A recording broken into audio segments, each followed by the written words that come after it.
मैं screen share कर रहा हूँ, बता दीजिएगा जब स्क्रीन शेयर हो रही हो। स्क्रीन शेयर हो रही है सबके साथ? जी सर। ठीक हो गया। कल हमने जो है वो चाइल्ड अब्यूज़ का एक बड़ा मेजर हमने रीज़न्स और उसकी एक पूरा टॉपिक को डिस्कस कर लिया था, लेकिन जो चीज़ रह गई थी कि गवर्नमेंट लेवल पे जब ज़ैनब का जो रेप एंड मर्डर केस हुआ तो उसके बाद जो है वो गवर्नमेंट ने कुछ स्टेप्स लिए इस हाइनस क्राइम को, इतने बड़े जो हमारी सोसाइटी में एक बिगाड़ आया है उसको रोकने के लिए। तो वो क्या था, वो Zainab alert response and recovery act, इसे कहते हैं ज़ारा, जेड अलर्ट रिस्पांस, हाँ ठीक है, रिस्पांस एंड रिकवरी एक्ट जो है ये पार्लियामेंट ने ये बिल पास किया और उसके मुताबिक जो है उसकी हम कुछ मेन पॉइंट्स डिस्कस करते हैं कि उस ये जो लेजिस्लेशन का पार्ट है इसके क्या क्या हिस्से हैं और गवर्नमेंट इससे क्या इंश्योर करने जा रही है। सबसे पहले जो है वो तो कोई कहीं पे कोई इंसिडेंट होता है और चाइल्ड अब्यूज़ का, तो उसके लिए पहले कोई एजेंसी थी नहीं जो उन सारों के, माइक ऑन है किसी का,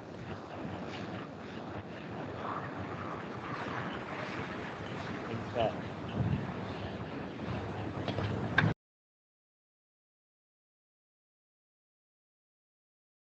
पहले जो है वो क्या था, कोई जब भी कोई ऐसा एक इंसिडेंट होता था तो कोई एक डेडिकेटेड एजेंसी नहीं थी जो इस सारों कोई अगर कोई भी जो है इवेंट, एक इवेंट जो है वो कसूर में हुआ है, कोई एक भावलपुर में हुआ है, कहीं कहीं भी हुआ है, कोई एक इंसिडेंट हुआ है, तो वो एक सेपरेट लोग जुरिस्डिक्शन जो है उसको हैंडल कर रहे थे। अगर कसूर में हो रहा है तो कसूर की एडमिनिस्ट्रेशन कर रही होगी, भावलपुर में हुआ है तो वहाँ पे कर रही होगी, कोई एक कोऑर्डिनेटेड एजेंसी पहले नहीं थी।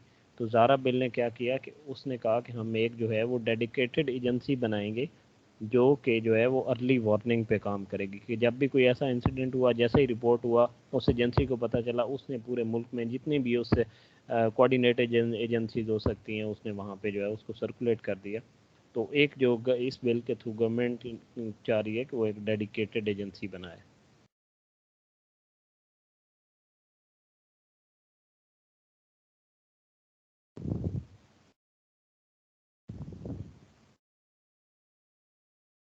और वो जो एजेंसी होगी वो जो है जैसे ही कोई इंसिडेंट हुआ है वो वार्निंग इशू करेगी, वो जितने जो डिपार्टमेंट्स होंगे उनके साथ कोऑर्डिनेट करेगी। तो वो एक सबसे पहले जो है वो डेडिकेटेड एजेंसी होगी और उसका नाम क्या होगा, वही Zainab Zainab alert response and recovery agency. मतलब पहले वो एक्ट का नाम है ये वो सेम नेम है, बस एंड पे एजेंसी ऐड हो गया। तो ऐसी एजेंसी बनाई जाएगी जो इस जहाँ कहीं भी कोई भी इंसिडेंट होगा उसको जो अर्ली वार्निंग इशू करेगी, कोऑर्डिनेट करेगी। ठीक हो गया, पहला जो मैंने बता दिया एजेंसी है। दूसरा जो ये एजेंसी बनेगी ये कोऑर्डिनेशन करेगी तमाम फेडरल एजेंसीज के साथ, प्रोविंशियल असम्बलीज के साथ, लॉ इन्फोर्समेंट एजेंसीज के साथ, ये इसकी जिम्मेदारी होगी। सेकंड जो है वो क्या होगा, coordination with all federal provincial authorities and law enforcement agencies.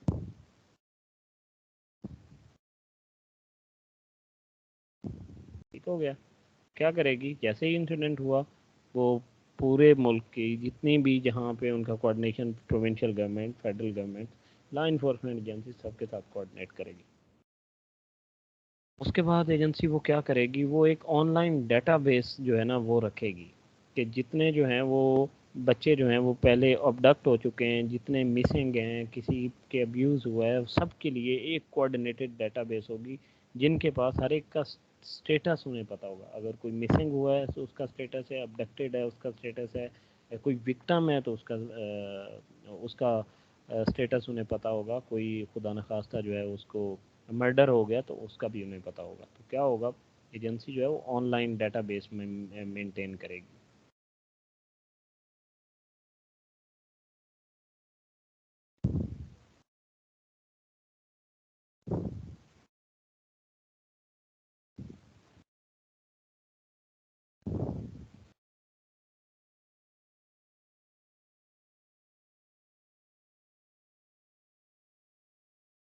ठीक हो गया। उसके बाद क्या होगा, साथ जो है एजेंसी तो गवर्नमेंट ने कहा कि हम बनाएंगे, साथ जो ये मैम ने थोड़ी देर पहले बात की थी कि हमें कोई हेल्पलाइन नहीं थी हमारी, सिर्फ इस स्पेसिफिक एक पर्पज़ के लिए। तो गवर्नमेंट ने क्या किया कि हम एक हेल्पलाइन जो है वो बनाएंगे।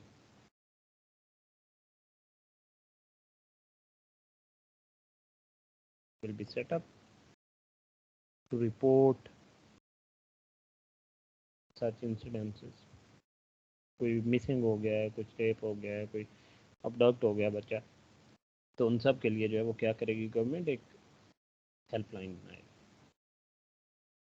उसके अलावा जो है वो गवर्नमेंट ने अब क्या किया, अब जो है जनरली पहले क्या होता था, हमने बताया था कि हमारे जो ऑफिशियल्स हैं, state officials, specially police officials की बात की थी, कोर्ट ऑफिशियल्स की बात की थी, और अभी जो है वो एक मैम ने बात की कि हमारे जो वो हॉस्पिटल के जो ऑफिशियल्स हैं वो भी, उनको भी सेंसिटाइजेशन की ज़रूरत है। तो पुलिस ने क्या किया कि जो गवर्नमेंट ने क्या किया, जो पुलिस का लिथार्जिक बिहेवियर जो है ऐसे इंसिडेंट में होता है, उसको जो है वो एड्रेस करने के लिए गवर्नमेंट ने पुलिस को ऑब्लिगेट किया कि जिस वक्त वो रिपोर्ट, कोई भी ऐसा इंसिडेंट रिपोर्ट होता है तो विद इन 2 आवर्स उन पे जो है उन्होंने वो एफआईआर को रजिस्टर करना है विद इन 2 आवर्स। अगर वो कोई पुलिस ऑफिशियल जो है वो उसे रजिस्टर नहीं करता है तो उस पे जो है वो पेनल्टीज पड़ेंगी, उन पे सज़ा होगी उन पुलिस ऑफिशियल पे जो उस केस को रजिस्टर नहीं करेंगे। तो क्या किया कि पुलिस जो है उसको ऑब्लिगेट किया, police to register an FIR within 2 hours.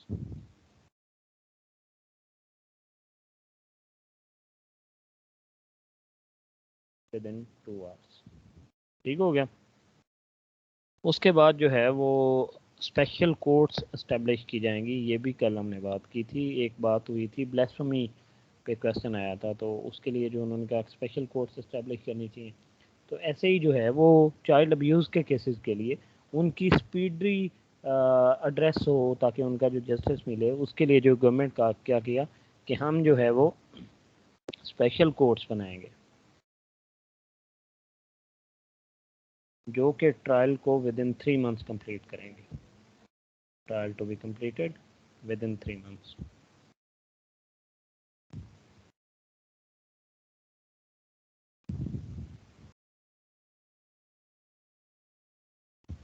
और जो सज़ा है वो 10 years इम्प्रिजनमेंट से लेकर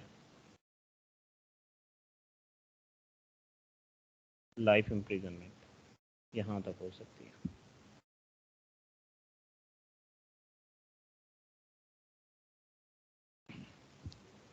ये था जी ज़ैनब अलर्ट बिल के जो मेजर मेजर चीज़ें थी, लेकिन अब इसके जो है ना ये इसके शॉर्टफॉल्स क्या हैं। ये गवर्नमेंट ने बहुत अच्छी चीज़ें की, बहुत हम बहुत सारी जो चीज़ें इससे एड्रेस हो जाती हैं, इसे एक बिल से, जैसा कि हमने बात की कि पुलिस को सेंसिटाइजेशन की बात की, वो इसमें हो जाती है। हेल्पलाइन इस्टेब्लिश होगी, डेटाबेस मैनेजमेंट हो गई, उसके अलावा जो है, लेकिन बहुत सारे शॉर्टफॉल्स भी हैं इस लेजिस्लेशन में, जो कि हमारे इशू को कम्प्लीटली एड्रेस नहीं कर सकती है सिर्फ एक लेजिस्लेशन। कौन कौन से, सबसे पहले तो ये कि ये जो है वो चाइल्ड, ये जितना बिल जो है ये सारा किसके अगेंस्ट रोटेट कर रहा है, जब इंसिडेंट हो गया है। लेकिन इस बिल या गवर्नमेंट को इन इंसिडेंट को होने से रोकने के लिए कुछ नहीं कर रही है, बल्कि जब इंसिडेंट हो गया है तो उसके बाद का प्रोसेस सारा इस जो है वो बिल में इंक्लूड किया गया। तो जो प्रिवेंशन का जो प्रोसीजर है या उसके लिए क्या गवर्नमेंट ने करना है, वो कम्प्लीटली मिसिंग है पूरे डिस्कोर्स से। तो पहला क्या हुआ कि जो ज़ारा है, it fails to address the prevention issue.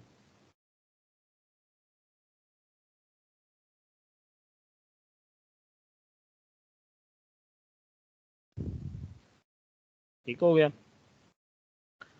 उसके अलावा जो है वो और इसमें शॉर्टफॉल क्या है कि हमने बात की थी कि रिहेबिलिटेशन की बहुत ज़रूरत है। जब भी कोई अब्यूज़ जो बच्चा है, जिस जो विक्टिम है, तो उसको प्रॉपरली ट्रीट नहीं किया जाएगा तो बड़े हैवी और बहुत सारे चांसेस हैं कि वो अपनी लेटर लाइफ में, जब ज़िंदगी में जब ऐसे मौके पे आए तो वो खुद अब्यूज़र बने। तो हमें गवर्नमेंट ने वो इंश्योर नहीं किया कि उसका जो वो क्या उसे कहते हैं कि वो एक जो विशियस साइकिल है उसको तोड़ सके। तो रिहेबिलिटेशन जो है ना वो नहीं है।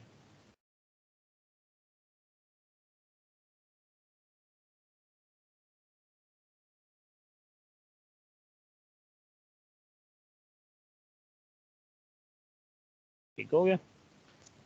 ये थे जी कुछ शॉर्ट फॉल्स और जैनब के कुछ ये ज़ारा अलर्ट बिल जो था, Zainab alert response and recovery act, और इसमें मेजर हमने बातें की उसमें कि क्या गवर्नमेंट उससे अचीव करने जा रही है, उसके क्या मेन पॉइंट्स हैं और क्या शॉर्ट फॉल्स हैं। इसमें अगर कोई क्वेश्चन है तो बता दें, वरना हम जो है वो फिर आगे हाइब्रिड वॉरफेयर पे जाते हैं।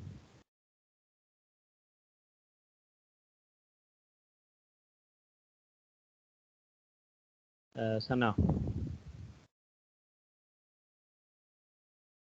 सना आपका क्वेश्चन है। Yes sir. सर मेरा ये था कि विक्टिम को उसके बाद सज़ा भी हो जाती है, लेकिन क्योंकि विक्टिम को जो सज़ा है वो उम्र कैद होती है या कुछ ईयर्स की होती है, तो उस दौरान गवर्नमेंट ने बस केस का सुना दिया, लेकिन उसकी फैमिली को बाद में टॉर्चर किया जाता है कि जो है आप माफ़ कर दें और इस तरह। तो गवर्नमेंट को कुछ ऐसा इशू करना चाहिए ताकि उसकी फैमिली को भी सेफ मिल सके। हमारी साइड पे एक ऐसे केस हुआ है इस वजह से। जी जी बिल्कुल बिल्कुल, आप शॉर्ट फॉल्स में ये भी लिख सकते हैं। या शायद जो है मैंने कहीं नहीं, यहाँ कहीं भी जिक्र नहीं हुआ कि गवर्नमेंट ने उसे ज़बरदस्ती सज़ा देनी देनी है। अगर सेटलमेंट हो भी जाती है तो गवर्नमेंट ने इंश्योर करना है कि उसे सज़ा देनी ही चाहिए। तो आप बिल्कुल अच्छा पॉइंट है, और ये शॉर्ट फॉल में होना चाहिए और ये बिल का हिस्सा होना चाहिए था।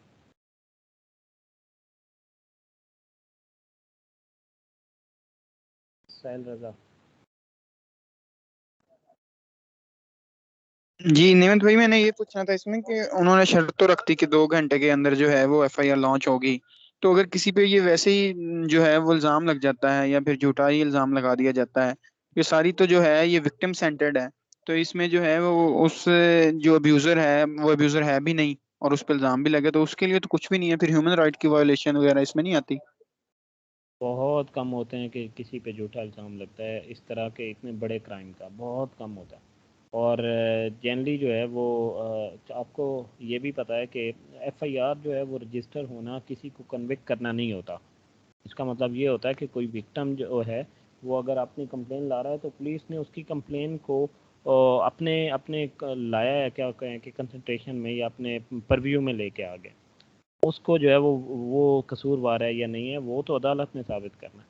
तो एग्जैक्टली यही पॉइंट है कि जो वो पुलिस ये मजाज होगी कि उनका उन्होंने केस रजिस्टर करना ही करना है, लेकिन अगर वो बेगुनाह है तो वो ऑब्वियसली अदालत से जो है, या जो साइंटिफिक एविडेंसेस होती हैं, आपको पता है कि ये ऐसा केस है जिसमें साइंटिफिक एविडेंस जो है वो बड़ा मेजर रोल प्ले करती है, तो वो ऑब्वियसली जो है एग्जोनरेट हो जाएगा with in days.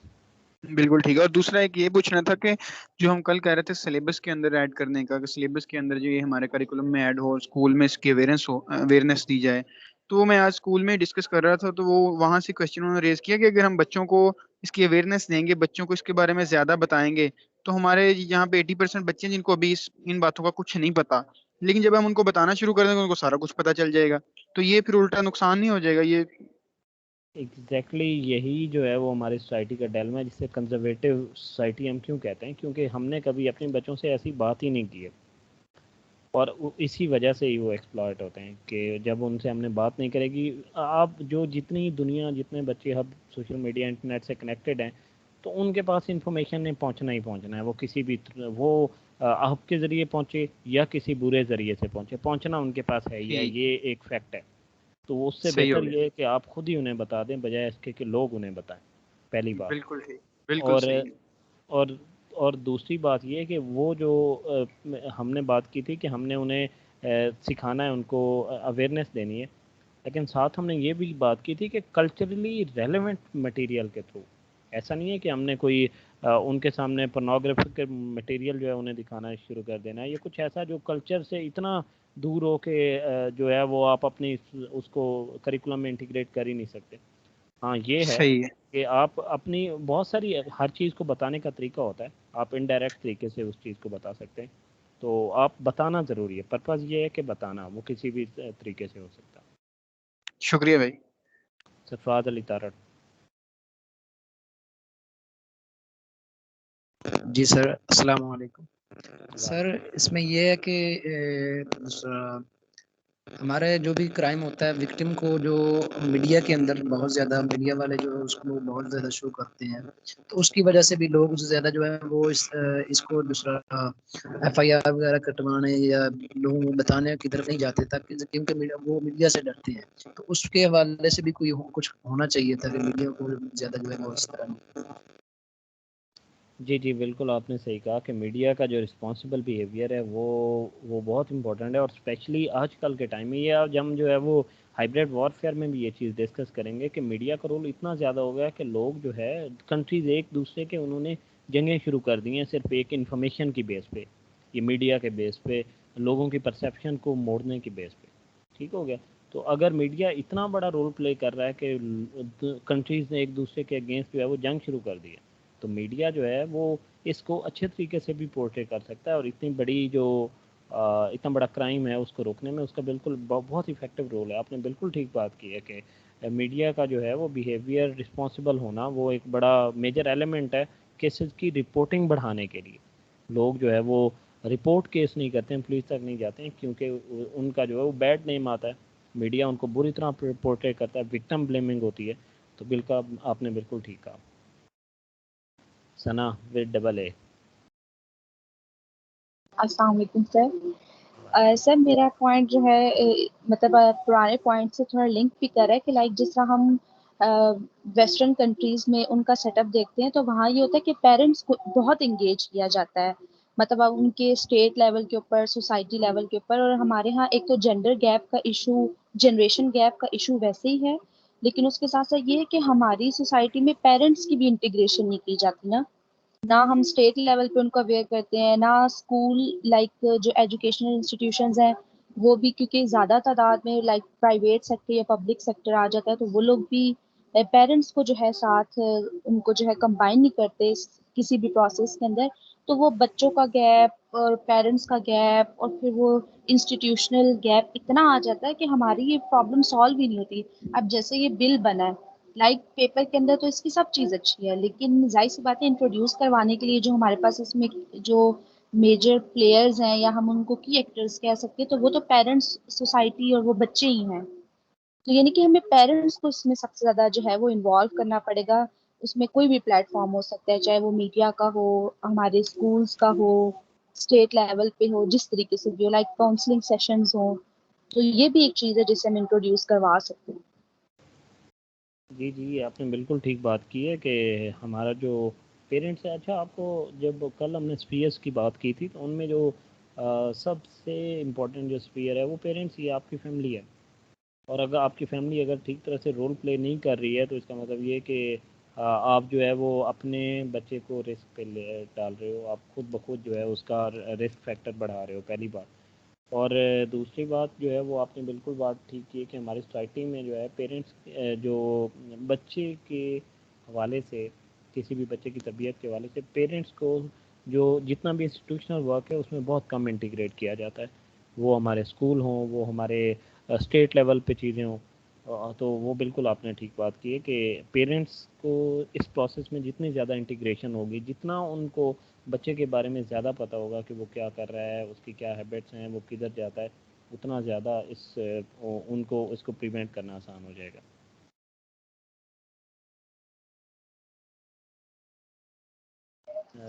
Hazra, Hazra आपका क्वेश्चन।